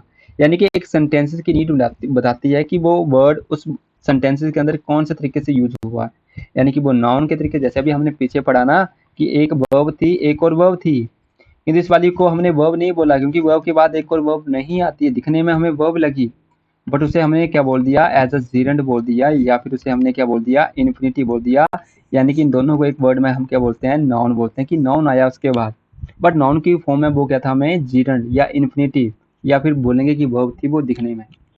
ठीक है, तो यानी कि दिखने में हमें कुछ और लग सकते हैं, बट उनका एक्ट भी हमें साथ में देखना पड़ता है कि एक्ट के अकॉर्डिंग ना हमें सेंटेंसेस की नीड बताती है कि वो वर्ड वहाँ पे किसके वे से यूज हुआ है। ठीक है, चलिए जी। अच्छा, यहाँ पे बना क्या आंसर आपका, तो ये बना आपका एडजेक्टिव है। कंजक्शन होता नहीं है, कंजक्शन मिडिल में आएगा, स्टार्टिंग में आएगा, तो एक और सेंटेंसेस मिला नहीं मुझे साथ में। ठीक है, एडवर्ब नहीं है, एडवर्ब होता है वर्ब का आंसर, यानी कि वर्ब से आंसर नहीं आ रहा है आपका, तो वो भी नहीं होगा। चलिए जी, नेक्स्ट क्वेश्चन देखते हैं। The following day every one of the students. जी ठीक है जी, ये वाला भी आ गया आपका। अब देखिए यहाँ पे एक वर्ड मिलता है मुझे एवरी वन। मैं कुछ वर्ड बताता हूँ पहले, वो आपने मैं लिख देता हूँ यहाँ पे, साथ साथ में अपने ध्यान में रखना है कि every each every either neither और आपका नन या फिर आपका एनी वन, फिर आपका nobody, somebody, nothing, most important nothing, ये नथिंग है, नथिंग नथिंग नथिंग, ये वाला नथिंग नथिंग। ठीक है जी, फिर आपका आ जाएगा नो, जैसे नोबडी, नोबडी आ गया ना आपका। बस इतने होते हैं। फिर आपके हाँ एक इंपॉर्टेंट वर्ड ना मैनी, कई बार पूछा जाता है ये आपका मैनी। ठीक है, एक मैनी होता है ना, मैनी का मतलब होता है प्लूरल। ये जितने भी वर्ड मैंने लिखे ना यहाँ पे, ये वाले इसको मैनी को छोड़ के ये वाले जितने भी वर्ड लिखे ना, ये सारे के सारे ऑलवेज सिंगुलर। अगर ये सिंगुलर है ना, तो इनके बाद जो वर्ब होगी ना वो भी सिंगुलर हेल्पिंग वर्ब ही लगेगी। अगर यहाँ पे सिंगुलर हेल्पिंग वर्ब लगेगी तो प्लूरल वाली काट दो, ये सारी प्लूरल थी। इसमें जो राइट आंसर बन गया वो बन गया आपका ए। अगर ये रूल पता होगा ना तब आप इजीली पुट कर लेंगे। अदरवाइज स्टूडेंट क्या करेंगे ना, यहाँ पे देखेंगे उनको स्टूडेंट्स मिलेगा, ये स्टूडेंट्स मिलेगा ना, इसके अकॉर्डिंग लगे होते हैं इसको भरने। इसके अकॉर्डिंग आप भरेंगे ना कि स्टूडेंट्स आपका यहाँ पे प्लूरल आ रहा है और यहाँ पे हम भर देंगे कि वर आएगा या हैव आएगा या आर आएगा, तो वो गलत हो जाएगा। क्यों, इसके पीछे का मैं एक और रीजन बता देता हूँ आपको। अगर मान लेते हैं कि आपको ये वाले भी याद ना रहे, each every either neither nor, ये जितने भी हैं आपके सारे याद ना रहे, तो यहाँ पे एक चीज देखनी है कि ऑफ क्या होती है, प्रीपोजिशन होती है। जो रूल्स है ना, इसका लॉजिक क्या है ना कि प्रीपोजिशन के बाद जो भी चीज आई होती है ना वो होता है हमारे पास ऑब्जेक्ट। प्रीपोजिशन के बाद क्या आता है, हमेशा ध्यान में रखेंगे ऑब्जेक्ट। अगर प्रोनाउन हुआ तो ऑब्जेक्टिव केस। ठीक है, तो प्रीपोजिशन के बाद क्या आया आपका, ऑब्जेक्ट आया। और कभी भी मैं जो हेल्पिंग वर्ब होती है ना, मैं क्या ऑब्जेक्ट को देख के लगाता हूँ इसको, नहीं ना, मैं किसको देख के लगाता हूँ, जो हेल्पिंग वर्ब होती है ये मैं सब्जेक्ट को देख के लगाता हूँ। ठीक है, हमेशा ध्यान में रखेंगे। तो यहाँ पे जो प्रीपोजिशन थी और ये आपका हो गया ऑब्जेक्ट, तो ये जो हेल्पिंग वर्ब आएगी ना, तो इसको देख के नहीं आएगी, ये किसको आएगी, जो पीछे वाला जो सेंटेंस होगा ना ऑफ से पीछे, यहाँ पे जो भी दे रखा होगा ना उसके अकॉर्डिंग आपकी क्या लगाएगी, हेल्पिंग वर्ब लगाई जाएगी। ठीक है, तो ये ध्यान रखेंगे। होता है ना कि कभी कभी आपको बड़े बड़े लंबे लंबे पैराग्राफ मिलते हैं और वहाँ पे आपको कंजक्शन के साथ या प्रीपोजिशन के साथ सेंटेंसेस को लंबा कर देते हैं, क्योंकि जो प्रीपोजिशन होते हैं ना उसका मतलब क्या है, एडिशनल इन्फॉर्मेशन देना। सेंटेंसेस के अंदर क्या होती है, वो एडिशनल इन्फॉर्मेशन पुट करते हैं, तो वो काफ़ी लंबा बना देते हैं सेंटेंसेस को। बट हमें मेन वहाँ पे क्या ढूंढना होता है, सब्जेक्ट। तो अगर आपने सब्जेक्ट ढूंढ लिया तो वो सारा का सारा आपने पुट करना ईजी हो जाती हैं चीज़ें। तो यहाँ पे हमने ढूंढ लिया था एवरीवन। ठीक है जी, चलिए जी अगला क्वेश्चन देखते हैं। He will have been playing dash two o'clock. चलिए जी, ये भी आपका टेंसेस के टॉपिक का है और ये भी मैंने बोला था कि इम्पोर्टेंट टॉपिक होता है जहाँ से आपको पूछा जाता है कि सिंस, फॉर या फिर आपका फ्रॉम पुट करेंगे। तो देखिए जी, सिंस यूज होता है स्टार्टिंग पॉइंट के लिए। स्टार्टिंग पॉइंट के लिए जब आपको स्टार्टिंग पॉइंट का गिवन दे रखा होगा पॉइंट की ये काम कब से किया जा रहा है, कब तक होगा, जैसे मैं बोलूँगा 1947 से, तो एग्जैक्ट डेट दे रखी है ना, यानी कि मैं बोलूँगा Monday, Tuesday, Wednesday, Thursday, Friday, तो ये सब जितने भी दे रखे हैं, दिनों के नाम भी दे रखे होंगे ना, तो वो भी वहाँ पे since Monday, since Tuesday use होगा। फॉर यूज होगा यानी कि जब आपको स्टार्टिंग पॉइंट गिवन नहीं होगा, जब आपको स्टार्टिंग पॉइंट गिवन नहीं होगा देन आप यूज करेंगे फॉर का। चलो जी, मैंने इसका चार्ट दे रखा है, पहले चार्ट डिस्कस करते हैं फिर आप आंसर बताना मुझे इसका आराम से। पहला था कि फॉर का यूज कहाँ पे होता है, तो for show a period of time, duration of time in the past, present and future. यानी कि सिंपल सी बात है कि जो फॉर यूज होगा ना ड्यूरेशन ऑफ टाइम के लिए यूज होता है। इसका यूज जो होता है ना प्रेजेंट में भी होता है, पास्ट में भी होता है एंड आपका फ्यूचर में भी होता है, तीनों में यूज होता है। कहाँ पे, फ्यूचर के परफेक्ट कॉन्टिन्यूस, पास्ट के परफेक्ट कॉन्टिन्यूस, प्रेजेंट के परफेक्ट कॉन्टिन्यूस में यूज़ होता है आपका ये भी। तो ये आपने क्या करना है, ध्यान में रखना है। ठीक है जी, इतनी चीज़ें आपने क्या करनी है, ध्यान में रखनी है। अच्छा 1 मिनट के लिए यहाँ पे रुकना, मैं चार्जिंग पॉइंट लगा लेता हूँ, वरना ये बीच में ही रुक जाएगी फिर। ठीक है, तो ये आपने टॉपिक क्या करना है, साथ-साथ में आपने पढ़ना भी है। ये जो आपका टेंसी का जो टॉपिक है ना, इसमें आपके क्वेश्चन बनेंगे और इसमें आपने कीवर्ड पढ़ने हैं। कीवर्ड के साथ-साथ आपने ये जो जितने भी सिंस, फॉर तथा फ्रॉम है ना, ये भी आपने पढ़ने हैं। अब होता क्या है ना, यहाँ पे जो फॉर है, ये आपके कहाँ-कहाँ यूज़ होता है।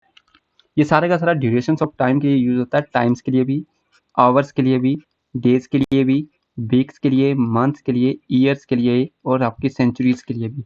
इनसे है ना हमें एग्ज़ैक्ट टाइम पता नहीं चलेगा। क्या नहीं पता चलेगा? एग्ज़ैक्ट टाइम पता नहीं चलेगा। जैसे अगर मैं बोल दूँगा ना टाइम्स, जैसे मैं बोलूँगा टाइम्स के लिए, मान लेते हैं कि 2 आवर्स बोल देते हैं, 3 आवर्स बोल देते हैं, 4 आवर्स बोल देते हैं। ये सेम आपका आवर्स भी, डेज़ 2 डेज़, 3 डेज़, 4 डेज़ बोल देंगे या 3 डेज़ बोलूँगा मैं, 6 डेज़ बोलूँगा। वीक्स में बोलूँगा 2 वीक्स, 3 वीक्स, 4 वीक्स, मंथ्स में बोलूँगा 4 मंथ्स, 6 मंथ, 9 मंथ्स, इस तरीके से बोलूँगा। ईयर भी 2 ईयर, 3 ईयर, 4 ईयर बोलूँगा। अब ज़रूरी नहीं मैं गिनती लिख रहा हूँ ना, ज़रूरी नहीं वहाँ पे गिनती मिले, इस प्रकार से मिलेगा 2 मंथ्स, इस प्रकार की आपको गिनती मिलेगी वहाँ में। सेंचुरीज़ में भी ऐसे ही मिलेगा आपको 2 century, 3 third centuries, 19th century, इस तरीके से अगर बोलेंगे ना, तो वहाँ पर भी हमें क्या यूज़ करना है, फॉर ही यूज़ करना है। जैसे टाइम के लिए यहाँ पे ना स्पेशली मैं यूज़ कर सकता था, जैसे कि जैसे टाइम्स के लिए, स्पेशली टाइम्स के लिए, जैसे मैं बोलूँगा 2 मिनट, 3 मिनट, 4 सेकंड, पता नहीं ना 2 मिनट कब के होंगे, 3 सेकंड कब के होंगे, 4 सेकंड कब के होंगे, 2 घंटे कब के हैं, आपके 2 दिन कब के हैं, आज से, यानी कि एग्ज़ैक्ट डेट पता नहीं है कि कब से होंगे। जैसे हम बोलते हैं ना कि 2 घंटे, मैं 2 घंटे से पढ़ रहा हूँ, बट कब के 2 घंटे होंगे? तो ये आइडिया नहीं ना लगा पाएँगे आप वहाँ पे। यानी कि ये यहाँ से मुझे स्टार्टिंग पॉइंट पता नहीं होता है। ये 2 वर्ड हैं, मोस्ट इम्पोर्टेंट है, ध्यान में रखेंगे, for a long time, for a while, ये दोनों ही आपने यूज़ करने हैं फॉर के लिए। ये जो टॉपिक है ना आपका, ये मैंने टॉपिक करवाया है आपका प्रेजेंट के परफेक्ट कॉन्टिन्यूस टेंस के अंदर, और अच्छे से मैंने ये सारी चीज़ें कवर करवाई थी। जिसने नहीं देखी होंगी ना, तो वो वहाँ पे चेक कर लेना, और जिसने करी होंगी ना, तो यहाँ से जल्दी से क्या करना है, अपने रिवाइज कर लेनी है। मैं ज़्यादा लंबा एक्सप्लेन नहीं करूँगा इसको। अब दूसरा है ना हमारे पास सिंस, मैं सिंस को भी जल्दी से एक्सप्लेन करूँगा कि सिंस क्या था आपका। सिंस का यूज़ करते हैं हम आपका कैलेंडर के लिए। इसमें पहली बात कि स्पेसिफिक पॉइंट यूज़ होता है, यानी कि स्टार्टिंग पॉइंट आपको गिवन होगा स्टार्टिंग पॉइंट के लिए। जैसे कि डेज़ हो, ये भी आपका डेज़ के लिए होता है, जैसे बट मंडे, कि सोमवार से ही, ना मंगलवार से, ना बुधवार से, कहाँ से, सोमवार से। ट्यूसडे, वेडनेसडे, जितने भी दिन दे रखे होंगे ना, वो सारे के सारे क्या होते हैं, आपके स्टार्टिंग पॉइंट बताते हैं। डेट्स 7 मई से, 8 मई से मैं पढ़ना स्टार्ट किया था, 9 मई से मैं पढ़ना स्टार्ट करूँगा, या आपके 15 जून से मैं पढ़ना स्टार्ट करूँगा, वो वाले। ईयर 2005, 2009, ये आपके एग्जैक्ट ईयर हैं कि ये जो वाली बिल्डिंग है ना, वो कब से बनना स्टार्ट हुई थी, 2005 से, तो सिंस 2005 बोलेंगे। ठीक है, तो वहाँ पर हम यूज़ करेंगे। मंथ्स, मई, जून, जुलाई, एग्जैक्ट मंथ है, मई ही है सिर्फ, कोई और दूसरा नहीं होगा। ये इंपॉर्टेंट है। Occasion, since Holi, since Diwali, since Republic day, ये भी क्या होते हैं, स्पेशल पॉइंट होते हैं। स्टार्टिंग पॉइंट यहाँ से भी मिलती है, क्योंकि साल में एक ही बार होते हैं ये सारे के सारे इवेंट्स, तो यहाँ पर यूज़ करते हैं। इसके अलावा क्लॉक के लिए 7 o'clock, 9 o'clock, क्योंकि 7 बजे से ही ना, जैसे मैं बोलूँगा ना कि सुबह के 7 बजे से मेरी बस निकलती है, तो कब से, या मैं सुबह के 7 बजे से नहा रहा हूँ, या मैं पढ़ रहा हूँ सुबह के 7 बजे, तो एग्जैक्ट टाइम आपको पता है ना कि सुबह के 7। अब अगर मैं बोलूँगा कि मैं आज के 2 घंटे से पढ़ रहा हूँ, 2 घंटे से, पिछले 2 घंटे से पढ़ रहा हूँ, बट कब के 2 घंटे? आपको डेट बतानी पड़ेगी ना, टाइम बताना पड़ेगा, सुबह के, रात के, दोपहर के, कब के? तो यहाँ से मुझे स्टार्टिंग पॉइंट पता है कब से है। अगला है स्टेजेस ऑफ लाइफ। जैसे हमारी बचपन होता है, एडोलसेंस होती है, अडल्टहुड होती है, इन्फेंसी या ओल्ड एज होती है, इनके साथ भी आपने यूज़ करना है सिंस। इसके अलावा हमारे पास आता है पार्ट ऑफ ईच डे, जैसे morning, since last month, since last night, since last year, इनके साथ आपने यूज़ करना है। इसके अलावा कुछ अकॉर्डिंग टू सेंस रहते हैं कि since I left school, since I left college, since I left university, जब आपने स्कूल छोड़ा था तो आपको एग्जैक्ट डेट पता होती है, तो उसके लिए भी हम यूज़ करते हैं, सिंस का यूज़ करते हैं। चलिए जी, इतना क्लियर था। अब ना यहाँ पे क्या होता है ना कि ये इसका जो यूज़ होता है ना, वो होता है आपका प्रेजेंट में और पास्ट में। इसका कभी भी आप फ्यूचर में यूज़ नहीं करते हैं। फ्यूचर में ये वाला नहीं आता है। फ्यूचर में ना सेम इस जितना भी ये है ना आपका, फ्यूचर के लिए एक वर्ड यूज़ होता है, वो है आपका फ्रॉम। इसकी जगह पे क्या आता है आपका फ्रॉम आता है। बाकी जितनी भी चीज़ें हैं ना वो सारी की सारी फ्रॉम में ही यूज़ होती हैं। फ्रॉम का मतलब भी क्या होता है, स्टार्टिंग पॉइंट गिवन होगा देन आपने अप्लाई करना है, बट प्रेजेंट एंड पास्ट के लिए सिंस दे रखा है, बट फ्यूचर में हमें सिंस यूज़ ना करके क्या यूज़ करना है, आपका फ्रॉम यूज़ करना है। तो जल्दी से हम अपने क्वेश्चन पे आते हैं। क्वेश्चन था हमारे पास यहाँ पे, तो इसका जल्दी से बताओ कि क्या आएगा। जल्दी से बोलिए कि सिंस आएगा, फॉर आएगा, नन आएगा या फ्रॉम आएगा। तो सभी जो जिन्होंने ट्राई किया होगा ना खुद से पुट करने का पहले, कि जिन्होंने पुट किया होगा सिंस, तो वो हैं गलत। ठीक है जी। क्यों? क्योंकि पीछे है आपका विल है आपका फ्यूचर में, और फ्यूचर में दे रखा है तो आगे वाला जाएगा आपका फ्रॉम। क्योंकि मैंने बोला सिंस आपका लगा, तो आपने ठीक लगाया यहाँ पे, बट क्या है पीछे वाला सेंटेंस भी देखना है कि अगर फ्यूचर में है तो मुझे सिंस ना यूज़ करके क्या क्या यूज़ करना है, फ्रॉम। मैंने अभी बताया आपको। ठीक है जी, तो ये ध्यान रखेंगे। तो इसका जो राइट आंसर बना वो है आपका फ्रॉम। चलिए जी नेक्स्ट क्वेश्चन देखते हैं जल्दी से। नेक्स्ट क्वेश्चन है 19th, she hated running dash she love playing basketball all the time. अब इसमें हमें क्या बताना है, एज अ कंजक्शन बताना है। तो जल्दी से मैं यहाँ पे हेटेड, अच्छा ये नेगेटिव पॉइंट, यहीं से पता चल गया कि नेगेटिव है। She loved playing basketball all time, ये हो गया मेरा पॉजिटिव। तो यानी कि सीधी सी बात है कि यहाँ पे क्या लगने वाला है, कॉन्ट्रास्ट वर्ड। अगर आपको ना कॉन्ट्रास्ट वर्ड नहीं पता होंगे ना तो बड़ी मुश्किल हो जाएगी।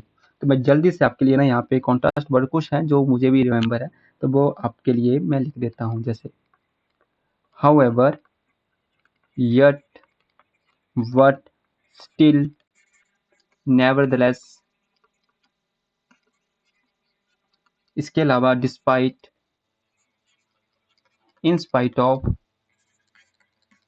In spite of. अच्छा ये होते क्या है ना, हमारे एक पॉजिटिव होगा एक नेगेटिव होगा। ठीक है, ये वो वाले वर्ड होते हैं। जैसे ऑन द अदर हैंड भी होता है, on the other hand, on the other hand. इसके अलावा हमारे पास आता है, जैसे अगर मैं बोलूँगा अदरवाइज, अदरवाइज में भी क्या होता है, जैसे होता है ना कि ये काम कर लो अदरवाइज तुम्हें भुगतना पड़ेगा, तो ये भी आपका पॉजिटिव और नेगेटिव में ही यूज़ किए जाते हैं। या फिर अल्दो, अल्दो, तो ये समथिंग कुछ वर्ड है, इसमें भी मोस्ट इंपॉर्टेंट है yet, but, still, however, nevertheless, despite भी याद रखेंगे। तो ये कुछ वर्ड हैं जो मोस्ट इंपॉर्टेंट है आपके, अदरवाइज से आप इंडिकेट कर लेते हैं कि एक पॉजिटिव होगा तो एक नेगेटिव होगा। क्या एंड तो पॉजिटिव पॉजिटिव हुए ना दोनों ही, एंड तो पॉजिटिव पॉजिटिव के लिए यूज होता है, यानी कि ये आपका इंडिपेंडेंट के लिए, तो ये तो नहीं आएगा ना आपका, तो ये वाला तो नहीं यूज होगा। हाँ यहाँ पे जो वट हमने पढ़ा ना, तो ये वाला यहाँ पे पुट हो जाएगा। क्या कोई और भी पुट होगा यहाँ पे? नहीं। अब ये जो फोर होता है ना, ये होता है एक्सप्लेनिंग के लिए, कि फॉर रीजन क्या है, इसका एक्सप्लेनिंग देनी होती है। तो विद का भी यूज नहीं होता है, ये भी जोड़ने के लिए ही होता है, टू सेंटेंसेस को जोड़ने के लिए। दोनों इक्वल इक्वल होने चाहिए थे बट नहीं हुए हैं, तो यानी कि इसका जो राइट आंसर बना ना वो बनेगा आपका बी बनेगा, वट। चलिए जी नेक्स्ट देखते हैं, एंड लास्ट क्वेश्चन रहेगा आपका, in the below sentences her address is a dash. यहाँ पे पुट करना है हमें कि क्या पुट होगा इसकी। अच्छा यहाँ पे बोला है कि हर एड्रेस क्या है, ये बताना है आपने कि क्या है, सब्जेक्ट है, एडवर्ब है, कॉम्प्लीमेंट है या डायरेक्ट ऑब्जेक्ट है, तो ये आपने बताना है। तो सीधा सा दिख रहा है कि ये तो मुझे क्या है दिख रहा है आपका एज अ, जैसे ये आपका सब्जेक्ट होगा, सुनील यहाँ पे सब्जेक्ट है, वर्ब आपकी नाउन है, ये आपका क्या हो जाएगा, ऑब्जेक्ट हो जाएगा। ठीक है, तो यानी कि सब्जेक्ट हट गया आपका, डायरेक्ट ऑब्जेक्ट क्या हो जाएगा, ये सीधा डायरेक्ट हो जाएगा। Direct object how to identify कि डायरेक्ट ऑब्जेक्ट होगा, हम वर्ब से क्वेश्चन करते हैं, व्हाट एंड होम का अगर आपको आंसर मिल जाए तो वो होगा आपका ऑब्जेक्ट, यानी कि कौन सा ऑब्जेक्ट है, डायरेक्ट ऑब्जेक्ट, यानी कि बिल्कुल साथ में आएगा। सुनील नोस जानता है क्या उसका एड्रेस, हर एड्रेस यानी कि उसका एड्रेस, तो यानी कि हर किसका ना, होम का, ऑन होम से आंसर आएगा ना आपका कि किसको जानता है, वो उसके एड्रेस को जानता है, तो यानी कि हर एड्रेस क्या था आपका, ऑब्जेक्ट था। इस तरीके से हम क्या करते हैं, ऑब्जेक्ट आइडेंटिफाई करते हैं। तो एक मेरे लिए आपका क्वेश्चन कि यहाँ पे अगर स्पेशली अगर आपसे पूछता होता ना कि हर क्या है, तो ये आपने कमेंट में बताना है कि इसमें हर क्या है। ठीक है, कि ऑप्शन दे देता हूँ चलो मैं आपको, एक नाउन, यह एक दूसरा आपका प्रोनाउन, और तीसरा ऑप्शन रहेगा आपका एडजेक्टिव, एडजेक्टिव, और नंबर 4 पे रहेगा आपका, जैसे मान लेते हैं कि यहाँ पे मैं दे देता हूँ कंजक्शन। तो ये 4 ऑप्शन रहे, इन चारों ऑप्शन में मुझे आपने कमेंट में ही बताना है, जिसका जो राइट आंसर होगा मैं कमेंट में ही बताएगा, जिसका भी रॉन्ग होगा मैं वहीं पे कमेंट में बता दूंगा कि इसका आंसर क्या था। अलग इसको मैं अगली वाली वीडियो में नहीं बताऊंगा आंसर को, ये आपका काम है, कमेंट में ही बताएंगे आप। ठीक है जी, इसका कि हर क्या है इसमें। दूसरी बात कि सब्जेक्ट का कॉम्प्लीमेंट क्या होता है, जैसे कॉम्प्लीमेंट होता है ना कि सब्जेक्ट की एडिशनल इन्फॉर्मेशन होती है, जैसे जैसे शी इज अ डॉक्टर, ठीक है। तो ये आपका जो आया ना, आपका ये जो डॉक्टर आया ना, ये सब्जेक्ट का कॉम्प्लीमेंट होगा, क्योंकि यहाँ पे वर्ब ही नहीं है, ठीक है। ये जो लिंकिंग वर्ब है ना, लिंकिंग वर्ब के रूप में, यानी कि जोड़ने के लिए, सब्जेक्ट को ऑब्जेक्ट से जोड़ने के लिए जो उसका यूज किया जाता है वो लिंकिंग वर्ब हुई। जब आपकी मेन वर्ब ना आए तो इसे क्या बोलेंगे, लिंकिंग वर्ब। तब बोलेंगे ना कि ये आपका क्या है, आपका सब्जेक्ट का कॉम्प्लीमेंट है, यानी कि सब्जेक्ट के बारे में ही बताया जा रहा है, ठीक है। बस इतना ध्यान रखेंगे। चलिए जी, तो ये हमारे हो गए 20 क्वेश्चन। और अब आपने बताना है कि जैसे हमारे पास 20 क्वेश्चन हो गए, तो साथ साथ में मुझे फीडबैक में बतानी है कि ये जितना भी कंटेंट बनाया जा रहा है समझ में आ रहा है या फिर नहीं आ रहा है। जो भी आपकी डिमांड्स हों तो वो भी आपने साथ में पुट करनी है, ताकि मैं भी ट्राई करूँ कि नेक्स्ट वाले जो भी वीडियो रहेगी तो उसके अंदर मैं लेके आऊँ, ताकि जो भी डॉट्स बने होंगे ना तो वो कम आपके डॉट क्लियर हो जाएं, ठीक है। तो ये सिर्फ आपके डॉट्स के लिए, कोई मैं आपको यहाँ पे टीच नहीं कर रहा हूँ, स्पेशली टीच नहीं कर रहा हूँ मैं यहाँ पे कोई भी आपको, ये डॉट के लिए ही है कि अगर आपके कोई भी डॉट होंगे तो वो आपने बताने भी हैं मुझे। वरना टीच होता तो लास्ट मोमेंट पे कोई भी आपने पढ़ना भी नहीं है कोई एक्स्ट्रा टॉपिक। हाँ, आपने क्या करना है, जिसने जितना पढ़ा होगा मॉक टेस्ट लगाने हैं, और मॉक टेस्ट के अंदर देखना है कि हाँ ये वाला टॉपिक कहीं ना कहीं मुझे क्या हो रहा है, यहाँ से गलती हो रही है, तो वो चेक करना है आपने कौन सा है, ठीक है। और ये कहीं ना कहीं रिवीजन ही है सारा का सारा, जो मैं करवा रहा हूँ ना, ये सारा का सारा एक प्रकार से रिवीजन हो रहा है। और ये रिवीजन ज़रूरी है, ताकि आपका जितना भी कवर किया है आपने, या खुद से पढ़ा है या मेरे से पढ़ा है या किसी और से पढ़ा है ना, तो एक प्रकार का रिवीजन है, तो ये आपने रिवीजन ज़रूर लगाना है। हाँ, अगर वीडियो अच्छी लग रही है तो ज़रूर लाइक कीजिएगा। मिलते हैं आपको अगली वीडियो में, तब तक के लिए चैनल को आपने सब्सक्राइब